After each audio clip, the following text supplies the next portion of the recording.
ngiveze and njengoba ngilana ngiyabona ukuthi le session isemane yaba personal nje for mina ikakhulukazi prayer yamambali ingithinte kakhulu because a year ago ngangikhona la ngangiqala ukufika lana ukuza kwami lana ngangi diagnosis we cancer mangiza lana kukhona umama owanika testimony yakhe as umuntu ose healed from cancer mina ngaleso sikhathi kwakusawu query ngathi hayi njoba ngikule platform ngiyazi ukuthi aneba sayithola le cancer bayiquerishayo uNkulunkulu wamane wenza isimanga bayithola icancer ngaqale ngamdoubt ukuthi hawu ngikhuleke kangaka ngoba mangisuka la ngasuka ngithi nje hayi akukho lutho empilweni yami bayithola icancer that was January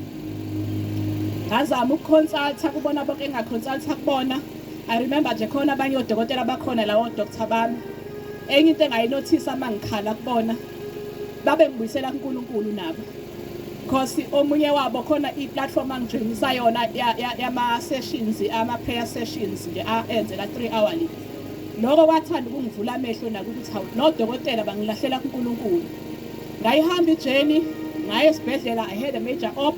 odokotela bezama kona ukuthi bayinqobe icancer. One thing about cancer engiyifundile ukuthi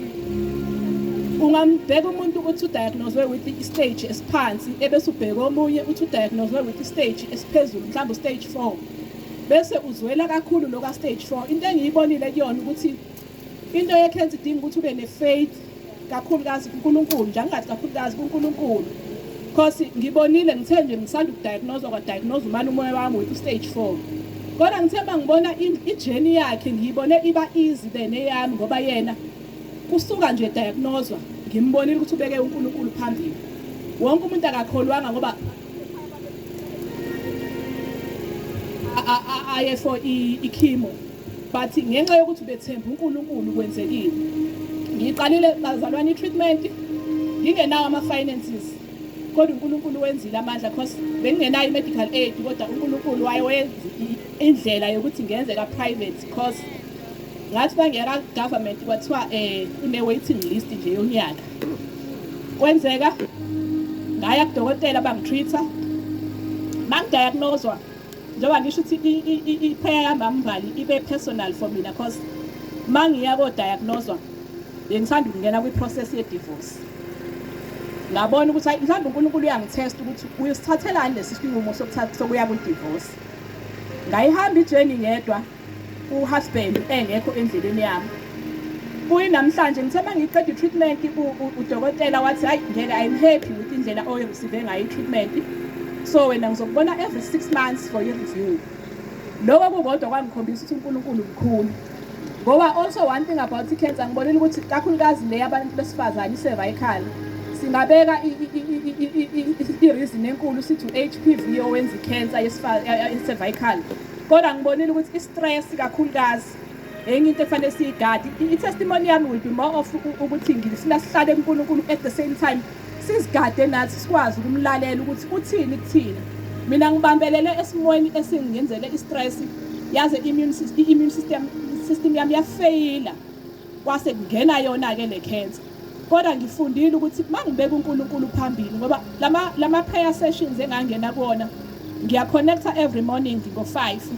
and ngiqale khona ukuthi angifundi ukunika ubufakazi ngoba enye into ebingangiphathi kahle bengithi mangixoxela abantu engisondelene nabo ngezimo nje ezingehlakalelayo bathi uNkulunkulu ukhethe wena ufuna ukunika ubufakazi ngawo angifuni uqamba amanga bekungi-annoya lokho ukuthi khona kuthiwa ufisa nginika ubufakazi why fanele ngidlule ey'mweni ey'ningi kangaka ngesikhathi esisodwa kwanamhlanje ngimile I'm without a job I'm moving out of a matrimonial home kodwa ngiyamthemba ngimuva ngoba nginako ukuthi angithembile isalary angisustain-wanga bengingasustain-wa isalary ola lonke it was God namanje kusazoba uyena uNkulunkulu abantwana bami adamaged umkhuleko wamamoli ngiyawubonga ngoba ngiyazi ukuthi sonke sizohila ifamily yami izobuya ibe yintathu yiyona ngiyabonga abazalwane kakhulu nje ngihealthy abathi bangikhuluma nabayi bathi ayikho lento yakho namapha udlulanga kuzona zonke lezo zinto ngisadlula kuzona sengidlulile kweyiningi ngisazodlula nakuzona ezikhona njengamanje ngiyabonga abazalwane amen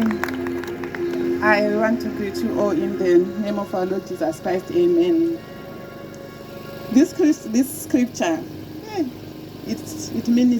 ministers to me. And today,